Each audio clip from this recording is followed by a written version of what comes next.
जनपद अंबेडकर नगर में पहली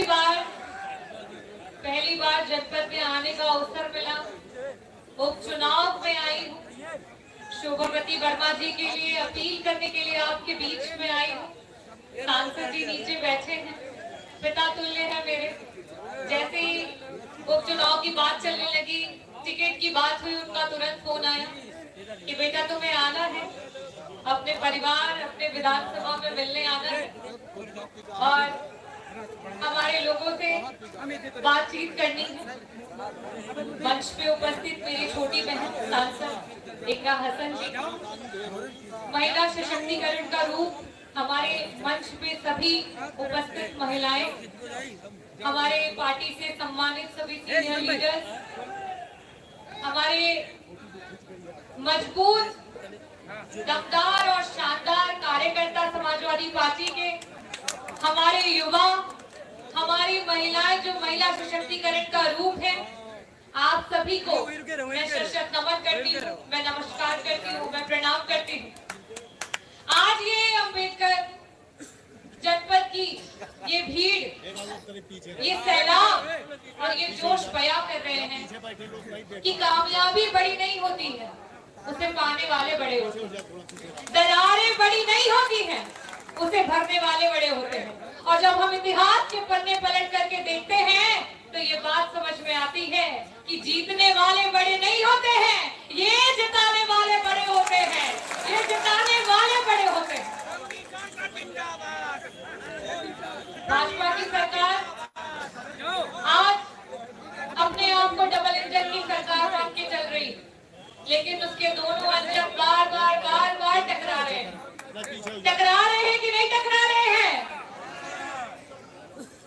भाजपा आज जब उपचुनाव में वोट मांगने जा रही है तो उसे 24 का चुनाव याद आ रहा है। आज जब वोट मांगने जा रही है तो उस अपना सर खुजला रही है, उसे समझ नहीं आ रहा है कि किन बातों पे वोट मांगे। इनके 8 साल की प्रदेश की सरकार, इनकी रिपीट हुई सेंट्रल की सरकार, मैं तो ये मानती हूँ जब इतनी सरकारें आती हैं, इतने दिन तक चलती है तो वो अपने कामों पे वोट मांगते हैं, लेकिन आज इनके पास कुछ नहीं बचा वोट मांगने के लिए। आज नौजवान परेशान हैं, महिलाएं परेशान हैं, हमारे बच्चे परेशान हैं। आज अगर हम लॉ एंड ऑर्डर की बात करें, कस्टोडियल डेथ में आज हमारा उत्तर प्रदेश नंबर 1 पर पहुंच चुका है। आज अगर हम बात करें कि हमारी महिलाएं आए दिन शिकार हो रही है प्रताड़न का, हमारे युवाओं का जोश ये बतला रहा है कि हमारी शोभावती वर्मा जी यहाँ से भारी मतों से विजयी बनने वाली है, भारी मतों से जीतने वाली है। यहाँ पे बहुत कुछ कहने को नहीं है, क्योंकि भाजपा सरकार के विधायक स्वयं आज इस स्थिति को झेल रहे हैं। आज सरकार के विधायक होने के बावजूद भी ना तो कोई काम करा पा रहे हैं, ना खुद अपना सम्मान बचा पा रहे हैं।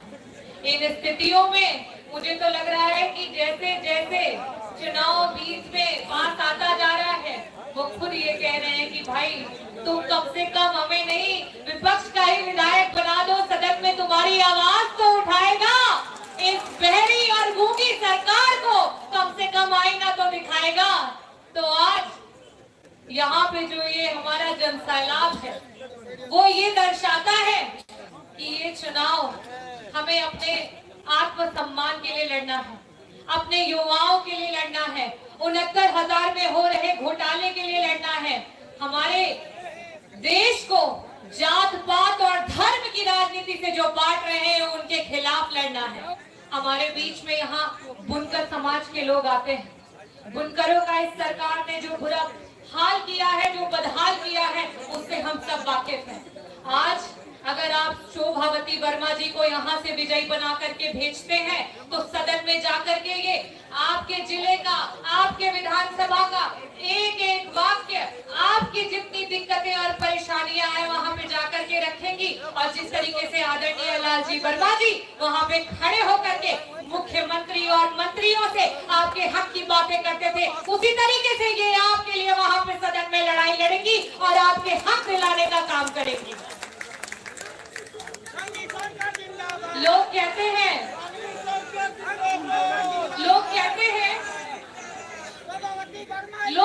हैं कि अरे उपचुनाव जो है वो सत्ता और शासन का चुनाव होता है। लोग कहते हैं कि ये देखो हमारी सरकार है, हट जाओ, अपने घरों में छुप जाओ, बाहर मत निकलना। ऐसी स्थिति में क्या हम डरते हैं क्या? अरे आप बताओ, हम घबराते हैं क्या? इस तानाशाही को जवाब देंगे कि नहीं देंगे? जो खिलाफ हो जाए, मैं कहती हूँ जो जनता के खिलाफ हो जाए सरकार, उसे उखाड़ के फेंक देनी चाहिए। अरे खिलाफ होते हैं तो होने दो, जान थोड़ी है। अरे खिलाफ होते हैं तो होने दो, जान थोड़ी है। ये तो सब धुआं है, आसमान थोड़ी है। लगेगी आग तो आएंगे कई घर सदमे, लगेगी आग तो आएंगे कई घर सदमे। यहाँ पे सिर्फ हमारा मकान थोड़ी है, यहाँ पे सिर्फ हमारा मकान थोड़ी है। और समाजवादी पार्टी राष्ट्रीय अध्यक्ष श्री अखिलेश यादव जी का आभार व्यक्त करना चाहूंगी कि उन्होंने जिस तरीके से महिलाओं को टिकट देते हुए 2024 के चुनाव में और साथ ही साथ उपचुनाव में महिलाओं को सशक्त करने का काम किया है, ये वाकई ये दर्शाता है कि अगर आज चाहे वो पिछड़ा हो, दलित हो, अल्पसंख्यक हो, आदिवासी समाज हो, उनके लिए अगर कोई लड़ाई लड़ रहा है तो वो समाजवादी पार्टी लड़ रही है। तो मैं आप सबसे ये पूछना चाहती हूँ कि आप सबने मन बना लिया है 20 तारीख को कौन सा बटन दबाने जा रहे हैं? अरे हमारी शोभावती वर्मा जी को जिताने के लिए कौन सा